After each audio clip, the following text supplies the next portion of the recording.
What do you do with murders? When you have someone that comes through that was murdered, or a murderer comes through, how do you, and also, like, are murderers punished? Yeah. Is there punishment on the other side? Right. So I think it's very contextual based. I think it's based on, not that I want to sort of validate certain murders, but I mean, I think that there is, for example, I did a reading for a woman a few months ago, and her son was murdered by somebody in their neighborhood. It was like a gang violence thing. Terrible. Really bad, yeah. And the boy that had murdered her son, they were actually friends, and they somehow got into different gangs. So he ended up killing his really good friend. Oh my God. And then like a month later, he was caught, he was in jail, and he took his life. So the son of this woman was saying that he had met up with his friend on the other side, and that they were now friends, even though that person had killed him, Right. So I think I think consciously and just energetically, we can feel that there's something that is different about that than, let's say,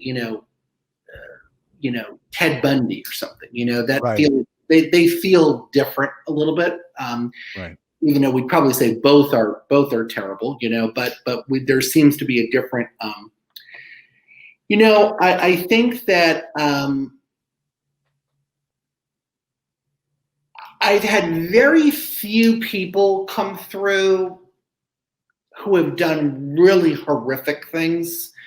In terms of, so I would imagine the reason for that is probably because maybe they're not as accessible in the spiritual vibration that they're in on the other side.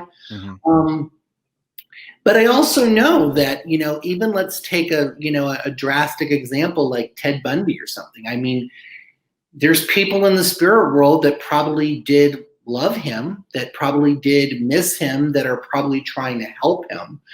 And we don't know sometimes, the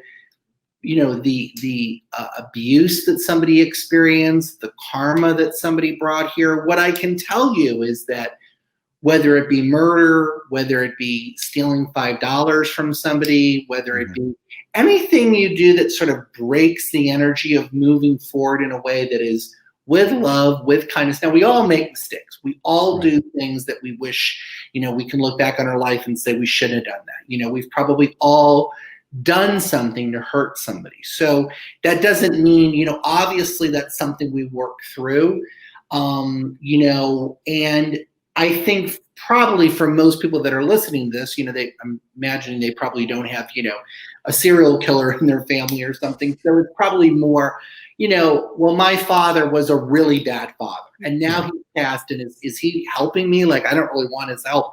Right. But I do think that people, what I've been shown is that people, for example, I mean, I've talked about this, I'm writing about this in my next book, but, my father was a horrible, he was a horrible father. He was Sorry to hear that. Yeah, he was extremely abusive. And he actually was put in jail for the abuse that he had to do. And he ended up passing away in jail. Oh my God. And since 9th grade, when he went to jail, I was not close to him at all. And he was the most cruel, hurtful, sadistic type of person. I mean, he actually got joy out of causing problems for people, out of bothering people, he would do all sorts of crazy things. I mean, the neighbors would go on vacation and he would spray paint their house orange. Oh my God.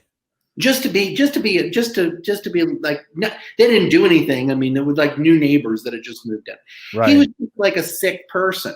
Right. It's interesting though, because he went to Spirit a couple years ago, and as he's gone to Spirit, he has actually helped me, guided me, because he had another side of him here. He adopted stray cats.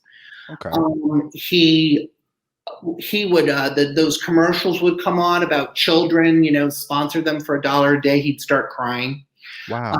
And he was one of the most, he could walk into a room. He was the most charismatic person. So there was that side of him too. But then there was the crazy side. Right. So what I've seen is that in spirit, he doesn't have that nasty side anymore. He's totally the person that was the good side of him. And so he has, I would imagine, and because he was the least patient, the least compassionate person, he's actually stepped through for me sometimes when I'm, I feel like my patience is being tested, my compassion is being tested. I'm really hurt by something. I have felt him come through and be, okay, be patient, don't do what I would have done, and so sometimes in spirit, somebody's weaknesses here actually become their strengths.